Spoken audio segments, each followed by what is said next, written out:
18-cylinder engine, rated at 2,500 horsepower. And if you compare that to the early Merlin engines,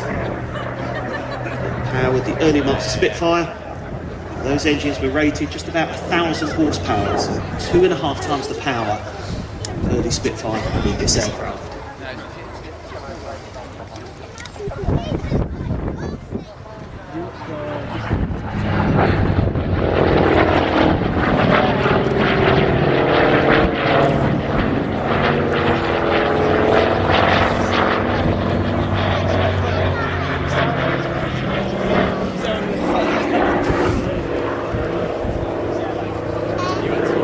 A big engine demands a big propeller. The propeller on the Sea Fury, 5-bladed, 12 foot in diameter, weighs over half a ton.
Final barrel roll marks the end of that superb display by the Sea Fury. This aircraft is owned by Naval Aviation Limited but operated by the Royal Navy Historic Flight. The aircraft is heading back home to Royal Naval Air Station Yeovil. And the Venom. And here we have, ladies and gentlemen, the Meteor and the Venom. Initial formation, 400 knots for a topside pass. We've had the 1960s aircraft, we now have the 1950s. And the Meteor is the sole surviving NF-11 night fighter, built in 1954 in Coventry, where it is now based, along with the Classic Flight, about 30 other flyable aircraft of vintage denomination, various types. This aircraft served with Boscombe Down as an experimental aircraft before target towing, and it's featured in a number of documentaries, including VAP flights, and a very special one carrying the ashes of Sir Frank Whittle, the original inventor of the jet engine that has done so much to change aviation and the way we travel today. Dan Griffiths, a sky god, is piloting the Meteor. He, I believe, is the only pilot, test pilot in the UK who's authorised by the Civil Aviation Authority to fly any aircraft. And all the aircraft he flies, from test flying the A380 Airbus to flying this Meteor, among others, this he calls his honey. This is his baby, the aircraft that he most enjoys flying. Now they're just going away to the right to turn back in for 360, where they're positioning for a B-axis brake. Again with the Meteor in the lead, and we have, in terms of 1950s, the Meteor, the Venom coming along behind now, was built in 1955 in Switzerland, believe it or not. It was built there for the Swiss Air Force, and they operated them really till quite recently in vintage jet terms, up to the 1980s, early 90s. It's flown by John Beattie today, who is well known for his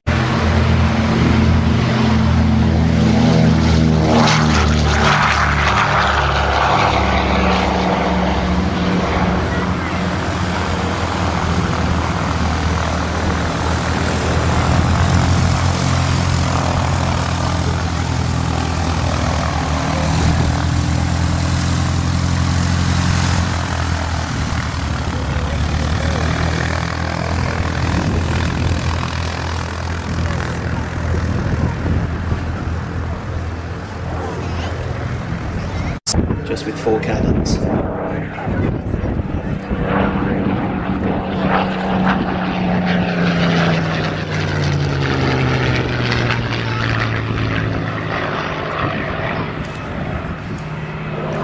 Well, we're on the subject of Spitfires. We're actually raising money at the moment for a definitive international memorial commemoration to the Spitfire in Southampton, where it was first built. So if you would like to have a look at that project, it's on SpitfireTributeFoundation.com.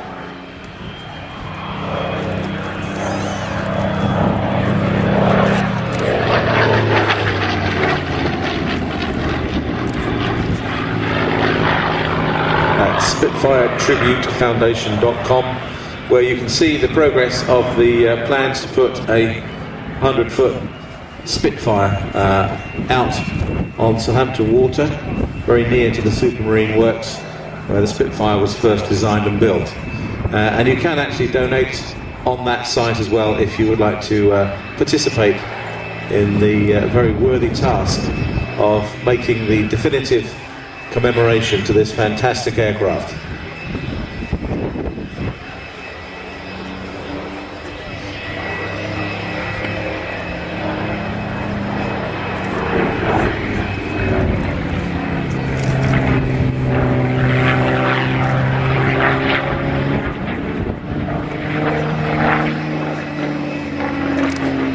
It's a nice barrel roll to finish the Spitfire's display. As we look to the right, the equally distinctive shape of the DC-3.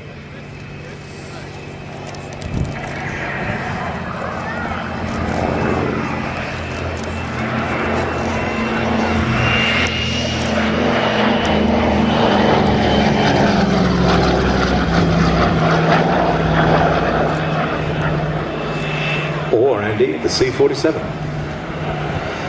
Yes, indeed, all sorts of numbers. C-47, C-57, Puff the Magic Dragon, Goonie Bird, etc., etc.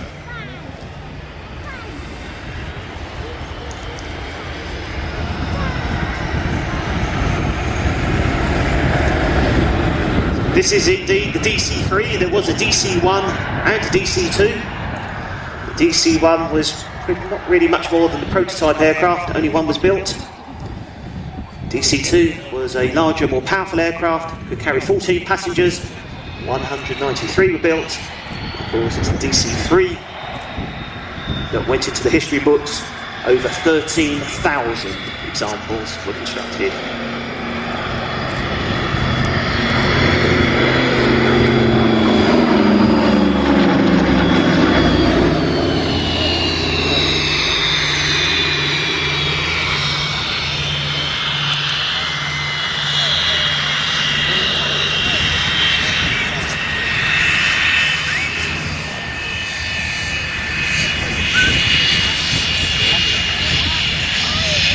Total of 1,900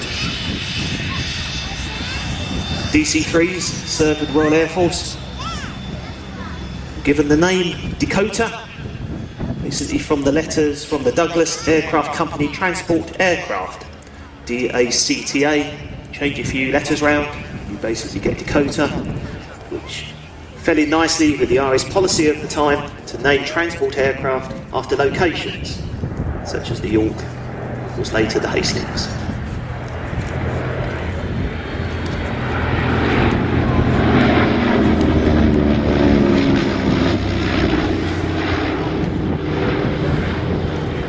Well, I think the weirdest flight I've ever had in a DC-3 was in Alaska some years ago when I was invited, and a bunch of my cronies were also inveigled to go on an ice fishing expedition in Alaska.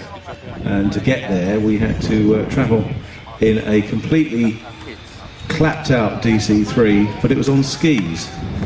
We landed on this lake on skis in this rattle trap of a DC-3 with things falling off and smoke and things, but it was a fantastic experience.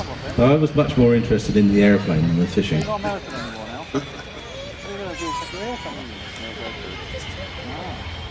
So now the aircraft in the dirty configuration. carriage lowered.